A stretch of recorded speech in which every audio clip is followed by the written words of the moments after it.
of the Kotel here, you have these arches. Those were built in the times of the chachamim.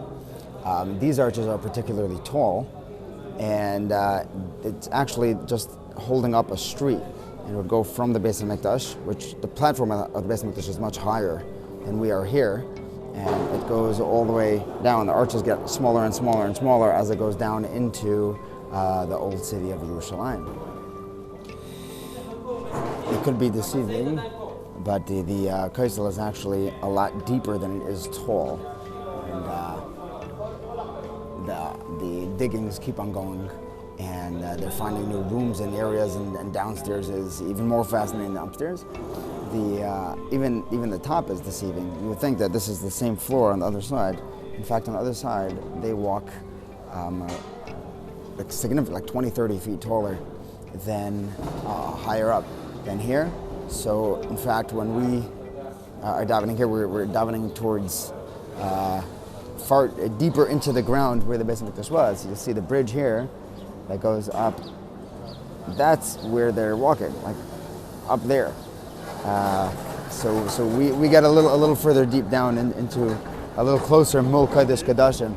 There's a minyan inside. If you go further, the Kotel keeps going in both directions. We really just daven at a tiny segment of it. If you go all the way in, so you'll get closer towards the Kodesh HaKodashim. There are those who daven, I don't know if regularly, but there is a place called the Kotel Tunnels. Maybe we'll go there one day. And that, if you go through Shar Shechem, so you could go, see, the Beis HaMikdash is over there. You shouldn't be davening straight towards the wall. You daven towards the Kodesh HaKodashim on an angle. But you can follow the Kotel all the way through into Shar Shechem.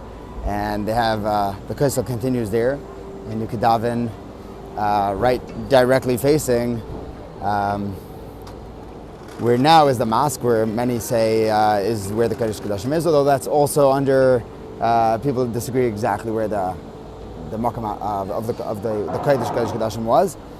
But assuming that's where it is, it'll be Mul. And if you go down into the tunnels, you could daven further down. Right, obviously over the years, there are layers and layers that were built on top of where the actual Beis HaMikdash was.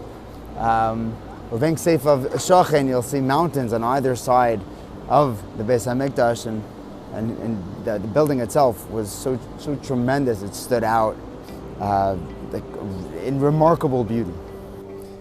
You also have to wonder, there's a line that streaks straight across the Kotel. It stops a little bit through some of the broken stones. You have to wonder, like, who scraped through these gigantic stones, which are tons and tons. There's a whole study to try to figure out how the pyramids were built. Scientifically, it didn't really make so much sense. You could say the same thing about the stones at the Kotel. They're massive. They weigh tons. They're huge, and they're incredibly deep also. And that scratch. I don't know if anybody knows anything about that. Let me know.